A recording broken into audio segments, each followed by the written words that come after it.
ಈಗ ಈಗ ಏನಾಗಿದೆ ನೀವಾಗಲೇ ಹೇಳಿದಾಗ ಎರಡು ಉದಾಹರಣೆಗಳು ಕೊಟ್ರಿ. ಆ ಎರಡು ಉದಾಹರಣೆಗಳಲ್ಲಿ FIR ಆಗಿರಲಿಲ್ಲ, ಅರೆಸ್ಟ್ ಮಾಡಿದ್ರು. ಮಾಡಲಿ, ತನಿಖಾ ಸಂಸ್ಥೆಗಳು ಮಾಡಿಲ್ಲ ಅಂತ ಹೇಳೋದಿಲ್ಲ. ಆ ವೇಗೋತ್ಕರ್ಷ ಇಲ್ಲೂ ಸಹ ಇರಬೇಕಾಗಿತ್ತು ಅಂತ.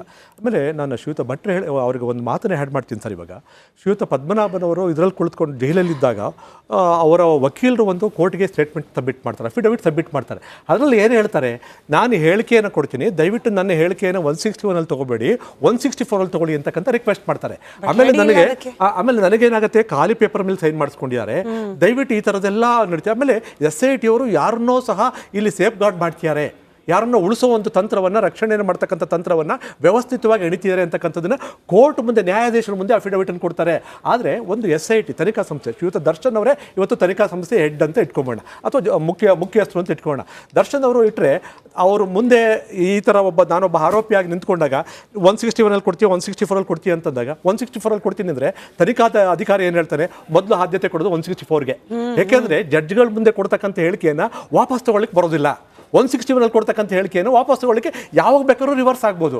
ಆದರೆ ಇಲ್ಲಿ ಸರ್ಕಾರದ ನಡೆಯ ಬಗ್ಗೆ ಮತ್ತು SIT ಬಗ್ಗೆ ಯಾಕೆ ರಾಜ್ಯದ ಜನತೆಗೆ ಸಂಶಯ ಬರ್ತಿದೆ ಅಂತಂದರೆ, ಆರೋಪಿಗಳು ಇವತ್ತು ಜೈಲಲ್ಲಿದ್ದಂಥ ಆರೋಪಿಗಳು ನಾನು 164 ಸ್ಟೇಟ್ಮೆಂಟ್ ಕೊಡ್ತೀನಿ, ನಾನು ಪಡ್ಕೊಳ್ಳಿ ಅಂತಂದರೆ ಪಡ್ಕೊಳ್ಳೋಕೆ ಅವಕಾಶ ಯಾಕೆ ಕೊಡೋದಿಲ್ಲ? ಇದು ಸಂಶಯಕ್ಕೆ ಮೂಲ, ಇದೇ ಮೂಲ.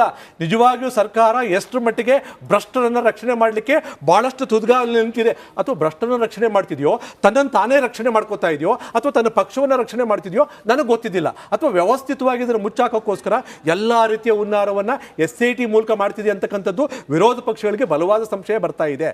ದಯವಿಟ್ಟು ಇದನ್ನು ಮೊದಲು, ಯಾಕಂದರೆ ಅಂತಾರಾಜ್ಯ ಇದನ್ನು ಮೊದಲು, ಮತ್ತು ಇದು ಮನಿ ಲ್ಯಾಂಡ್ರಿಂಗ್ ಕೇಸ್ ಆಗಿರೋದ್ರಿಂದ ಮೊದಲು ಇದನ್ನು CBI ಕೊಡಿ, ದಯಮಾಡಿ ನ್ಯಾಯ ಹೊರಗಡೆ ಬರಬೇಕು. ನೀವು ಈಗಾಗಲೇ ಹೇಳಿದ್ರೆ ಹಲವಾರು ಕೇಸುಗಳನ್ನ ನಾವು ಹಿಂದೆ ಕೊಟ್ಟಿದ್ವಿ ಅಂತ, ಇದನ್ನು ಕೊಟ್ಬಿಡಿ. ನಿಮ್ಗೆ ಧೈರ್ಯ ಇದೆ ತಾನೆ, ನಿಮ್ಗೆ ಪಾರದರ್ಶಕತೆ ಇದೆ ತಾನೆ, ನಿಮ್ಮ ಕ್ಲಾರಿಟಿ ಇದೆ ತಾನೆ, ದಯಮಾಡಿ ಇವತ್ತೇ ಅನೌನ್ಸ್ ಮಾಡಿ. ಈಗ ಅವರು ಕೊಡಬೇಕಾಗಿಲ್ಲ, ಯಾಕಂದ್ರೆ ಆ ಬ್ಯಾಂಕ್ನವರು ಕೊಟ್ಟಿರೋದ್ರಿಂದ ಆಟೋಮೆಟಿಕ್ ಆಗಿ CBI ಹೋಗಿರೋದ್ರಿಂದ ಒಂದು ಅಡ್ಡ ಬರುತ್ತೆ. ಇವಾಗ ಒಂದು ವಾಲ್ಮೀಕಿ ಅಭಿವೃದ್ಧಿ ನಿಗಮದ ಮೇಲಾಗಲಿ, ಅದರ ಸಚಿವರ ಮೇಲಾಗ್ಲಿ, ಅಧ್ಯಕ್ಷರ ಮೇಲಾಗ್ಲಿ ಸೋಮೋಟೋನ FIR ದಾಖಲೆ ಮಾಡ್ಕೊಳ್ಳಿಲ್ಲ SIT. ಅದರ ಕಾರ್ಯಕ್ಷಮತೆ ಅದು ಅಲ್ಲ. ಆಕ್ಚುಲಿಗೆ ಅದು ಒಂದು ಅಲ್ಲ, ಆಕ್ಚುಲಿಗೆ ನಿಮಗೆ ಡೆತ್ ನೋಟೇ ಸಾಕಾಗಿತ್ತು. ದರ್ಶನ್ ಅವರು ಹೇಳಿದ್ರು, ಇದು ತುಂಬಾ ವ್ಯಾಲಿಡ್ ಪಾಯಿಂಟ್ ನೋಡಿ. ಡೆತ್ ನೋಟ್ ಅಲ್ಲಿ ಏನ್ ಹೇಳುತ್ತೆ, ಸಾಯುವ ವ್ಯಕ್ತಿ ಡೈಯಿಂಗ್ ಡಿಕ್ಲರೇಷನ್ ಅಂತ ಕರೀತಾರೆ. ಸಾಯುವ ವ್ಯಕ್ತಿ ಯಾವತ್ತು ಸುಳ್ಳು ಹೇಳಲ್ಲ ಅಂತ ಕಾನೂನು ನಂಬುತ್ತೆ. ಅವರು ಮೌಖಿಕ ಆದೇಶದ ಮೇಲೆ, ಇವಾಗ ಸುಮಾರಷ್ಟು ವಿಷಯಗಳು ಫೋನಲ್ಲೇ ಹೇಳ್ತವೆ, ಮೌಖಿಕ ಆದೇಶದ ಮೇಲೆ ನಡೆಯುತ್ತೆ. ಅವ್ರು ನೇರವಾಗಿ ಸಚಿವರನ್ನ ನೇಮ್ ಮಾಡಿದ್ರು ಕೂಡ 1.5 ತಿಂಗಳಾದ್ರೂ ಕೂಡ ಸುವೋಮೋಟೋ ಅಲ್ಲಿ FIR ದಾಖಲು ಮಾಡಿಲ್ಲ. ಇದು SIT ಕಾರ್ಯಕ್ಷಮತೆ. ದರ್ಶನ್ ಅವರೇ, ದೇವರಾಜ್ ಅವರು ಪರೋಕ್ಷವಾಗಿ ಹೇಳ್ದಂಗೆ ಇದು ಕೇವಲ ಒಬ್ಬ ನಾಗೇಂದ್ರ, ಒಬ್ಬ ದದ್ದಲ್ ಅವರಿಗೆ ಮಾತ್ರ ಸೀಮಿತವಾಗಿದ್ದ ಹಗರಣವಾಗಿದ್ದರೆ ಬಹುಶಃ ಇಷ್ಟೊಂದು ಮಟ್ಟಿಗೆ ಕವರಪ್ ಮಾಡೋ ಪ್ರಯತ್ನ ಆಗ್ತಾ ಇತ್ತೋ ಇಲ್ಲೋ. ನೇರವಾಗಿ ಇದು ಫಿನಾನ್ಸ್ ಡಿಪಾರ್ಟ್ಮೆಂಟ್ ಆಗಿರೋದ್ರಿಂದ ಸಿದ್ದರಾಮಯ್ಯ ಅವ್ರ ಮೇಲೂ ಕೂಡ ಇದು ಕಪ್ಪು ಚುಕ್ಕೆನೆ. ನೀವು ಒಪ್ತಿರೋ ಬಿಡ್ತಿರೋ, ಅವರ ಅಡಿಯಲ್ಲಿರ್ತಕ್ಕಂಥ ಫಿನಾನ್ಸ್ ಡಿಪಾರ್ಟ್ಮೆಂಟ್ ಕೋಟ್ಯಾಂತರ ರೂಪಾಯಿ, 100 ಕೋಟಿ ರೂಪಾಯಿ ಪಕ್ಕದ ರಾಜ್ಯಕ್ಕೆ ಹೋಗ್ತಾ ಇದೆ. ಅಲ್ಲಿಗೆ ಇಡೀ ಸರ್ಕಾರದ ಮೇಲೂ ಕೂಡ ಕಪ್ಪು ಚುಕ್ಕೆ. ಹೆಂಗ್ ಬಚಾವ್ ಆಗ್ಲಿಕ್ಕೆ ಪ್ರಯತ್ನ ಪಡೆದಲ್ಲೇ ಸುಮ್ಮನೆ ಕೊಡ್ಲಿಕ್ಕೆ ಸಾಧ್ಯ? ಇಲ್ಲಿ ಬಚಾವ್ ಮಾಡೋದು ಅಥವಾ ಬಚಾವ್ ಆಗುವಂತ ವಿಚಾರನೇ ಇಲ್ಲ. ಯಾಕೆ ಅಂತಂದ್ರೆ ಈಗ ಮತ್ತೆ ಅದನ್ನ ಉತ್ತರಿಸ್ತಾನೆ ಇರ್ಬೇಕಾಗ್ತದೆ. ಇಲ್ಲಿ ಇವಾಗ ನಾಗೇಂದ್ರ ಅವರು ಮುಖ್ಯಮಂತ್ರಿ ಮನೆಗೆ ಪದೇ ಹೋದನು, ಶಾಸಕರು ಹೋಗ್ತಾರೆ, ತಪ್ಪೇನು? ಶಾಸಕರು ಅವರ ಕ್ಷೇತ್ರದ ಯಾವ್ದೋ ಕೆಲಸ ಇರುತ್ತೆ, ಹೋಗ್ತಾರೆ, ಹೋಗ್ಬಹುದು, ತಪ್ಪೇನಿಲ್ಲ. ಆಯ್ತು, ಈಗ ಈ ಕೇಸಲ್ಲಿ ನಾವಂತೂ SIT ಕೊಟ್ಟಿದೀವಿ. ನಮ್ಗಂತೂ ಗೊತ್ತಿದೆ, ನಮ್ಮ ಅಧಿಕಾರಿಗಳು ಖಂಡಿತವಾಗ್ಲೂ ಸರಿಯಾದ ರೀತಿ ತನಿಖೆ ಮಾಡ್ತಾರೆ. ರಿಪೋರ್ಟ್ ಬರಲಿ, ರಿಪೋರ್ಟ್ ಬಂದ್ಮೇಲೆ ಅವ್ರಿಗೆ ಇನ್ನೂ ಸಮಾಧಾನ ಇಲ್ವಾ, CBI ಕೊಡೋಣ. ಆಮೇಲೆ ಫಸ್ಟ್ SIT ಮೇಲೆ ನಂಬಿಕೆ ಇಡಿ.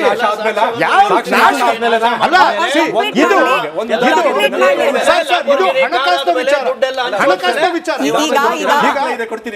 ಒಂದು ದಾಖಲೆ ಕೊಡ್ತೀನಿ. ಏನ್ ಗೊತ್ತಾ ದರ್ಶನ್, ಈಗ ಸರ್ಕಾರ ಇವಾಗ SIT ಬರ್ತಿದ್ದಾಗ ಯಾವುದನ್ನ ನಾವು ಅವರು ಇದು ವಶಕ್ಕೆ ತಗೋಬೇಕಾಯ್ತು ಗೊತ್ತಾ? ಒಂದು FD ಇಂದ ಬರ್ತಿದ್ದಾಗ ಒಂದು ಚಲನ್ ಅಂತ ಬರುತ್ತೆ. ಚಲನ್ ಒಂದು ಅಧಿಕಾರಿ, ಆ ನಿಗಮದ ಅಧಿಕಾರಿ ಒಬ್ರು ಸೈನ್ ಮಾಡಬೇಕು, FD ಇಂದ ಒಬ್ರು ಸೈನ್ ಮಾಡಬೇಕು. ಅದು ಯಾರ ಹತ್ರ ಇರಬೇಕು? SIT ಹತ್ರ ಇರಬೇಕು. ಆದ್ರೆ ಎಲ್ಲಿದೆ ಇವತ್ತು? FDಲೂ ಇಲ್ಲ, SITಲೂ ಇಲ್ಲ. ಎಲ್ಲಿ ಹೋಯ್ತದು? ಇದು ಹೇಳಿ ಸರ್, ಇದು ಬ್ಯಾಂಕ್ ವ್ಯವಹಾರ. ಇದು very crucial evidence. It's a very important, very crucial. ಸರ್ಕಾರದಿಂದ ಚಲನ್ ಎಲ್ಲಿ ಹೋಯ್ತು? ಮಾಡ್ಕೊಳ್ಳೋ ತನಕ ಯಾರಿಗೂ ಗೊತ್ತಾಗಿಲ್ಲ. ಟ್ರೆಜರಿ ಇರಬೇಕು, FD ಇರಬೇಕು. ಗೊತ್ತಾಗೆ 24ನೇ ತಾರೀಕು ಪದ್ಮನಾಭ ಪರಶುರಾಮ್ ಕುತ್ಕೊಂಡು ಮೀಟಿಂಗ್ ಮಾಡ್ತಾರೆ. ಇಲ್ಲ ದರ್ಶನ್ ಅವರೇ, ದರ್ಶನ್ ಅವರೇ ಕೇಳಿಸ್ಕೊಳ್ಳಿ, ದರ್ಶನ್ ಅವರೇ ಕೇಳಿಸ್ಕೊಳ್ಳಿ. ಅಕೌಂಟ್ ಥ್ರೂ ಆಗಿರ್ತಕ್ಕಂಥದ್ದು ನಮ್ಮ ಅಧಿಕಾರಿಗಳು ಖಂಡಿತವಾಗ್ಲೂ ಇದನ್ನ ಸರ್. ಆಯ್ತು, ನೀವು ಇಷ್ಟೊಂದೆಲ್ಲ ಪ್ರಶ್ನೆ ಮಾಡ್ತಾ ಇದ್ದೀರಿ ಸರ್. FDA ಹಗರಣ ಆಯ್ತು, ಯಾವ ತನಿಖೆ ಮಾಡಿದ್ದಾರೆ? ಆದ್ರೆ ಒಂದು PSI ಹಗರಣದಲ್ಲಿ ಯಾವ ತನಿಖೆ ಮಾಡಿದ್ದಾರೆ? ಯಾವ ತನಿಖೆ ಮಾಡಿದ್ದಾರೆ? ಮೊಟ್ಟೆ ಹಗರಣ ಯಾವ ತನಿಖೆ ಮಾಡಿದ್ದಾರೆ? ಕೊರೋನಾ ಹಗರಣ ಯಾವ ತನಿಖೆ ಮಾಡಿದ್ದಾರೆ? ಈಗ ಈ ಹಗರಣ ಆಗಿದೆ.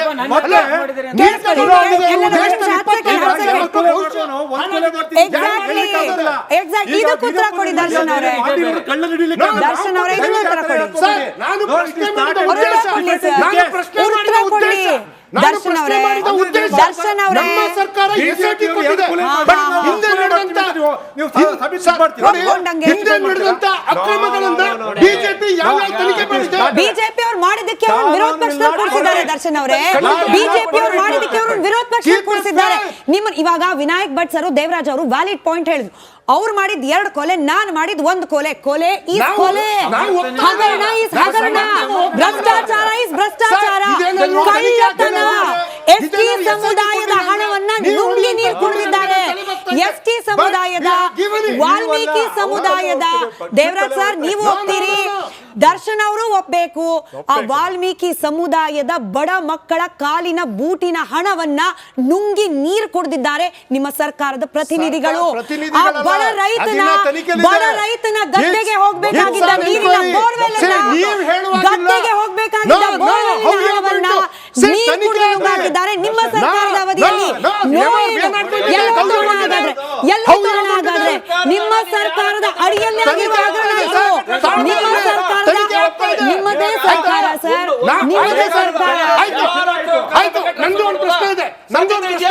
ಈಗ ನಮ್ಮ ಮಾತಾಡಿದ್ರೆ ಒಂದ್ ನಿಮಿಷ, ಕಾಂಟ್ರಾಕ್ಟರ್ಗಳು ಆತ್ಮಹತ್ಯೆ ಮಾಡ್ಕೊಂಡು ದುಡ್ಡು ಬಂದಿಲ್ಲ ಅಂತ ಸರ್ಕಾರಗಳು ಯಾರ ನಿಮ್ಮ ಬಿಜೆಪಿ ಪಕ್ಷದ ಅಧ್ಯಕ್ಷರ ಮೇಲೆ 20,000 ಕೋಟಿ ಕಿಕ್ ಬ್ಯಾಕ್ ಅಂತ ಯತ್ನಾಳ್ ಅವರು ಹೇಳಿದ್ರು. ಮುಖ್ಯಮಂತ್ರಿಗೆ 2,500 ಕೋಟಿ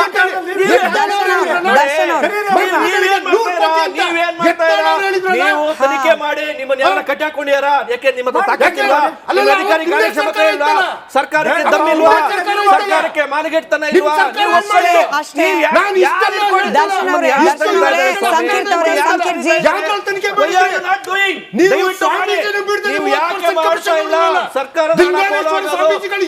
ಲೂಟಿ ಮಾಡೋದನ್ನ ತಡೀರಿ.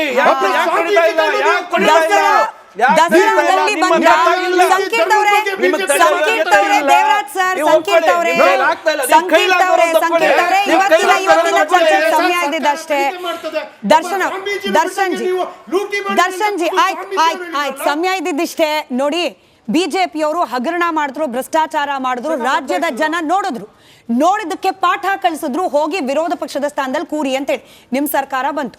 ದಸರಾದಲ್ಲಿ ಭಾಗವಹಿಸಿದ ಕಲಾವಿದರ ಕೈಯಲ್ಲಿ ಕಮಿಷನ್. ನೀವ್ ಯಾವ್ದನ್ನ ಆರೋಪ ಮಾಡ್ತಿದ್ರಿ? ಗುತ್ತಿಗೆದಾರರು, ಅವರ ಕೈಯಿಂದಲೂ ಕಮಿಷನ್. ಎಸ್ಟಿ ದುಡ್ಡು, ಈಗ ಅದಕ್ಕೂ ಭ್ರಷ್ಟಾಚಾರ. SC/STಗಳ ದುಡ್ಡು, ಅದು ಗ್ಯಾರಂಟಿಗೆ ಆರೋಪ ಅಂತೂ ಬಂದಿದೆ ಸರ್, ಆರೋಪ ಅಂತೂ ಬಂದಿದೆ. ನಾನು ಅಪರಾಧ ಆಗೇ ಬಿಟ್ಟಿದ್ಯಾ? ತನಿಖೆ ಆಗ್ತಾ ಇದೆ.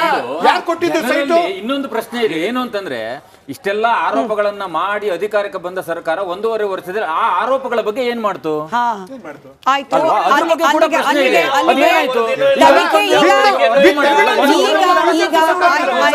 ಸಮಯ ಇದೆ.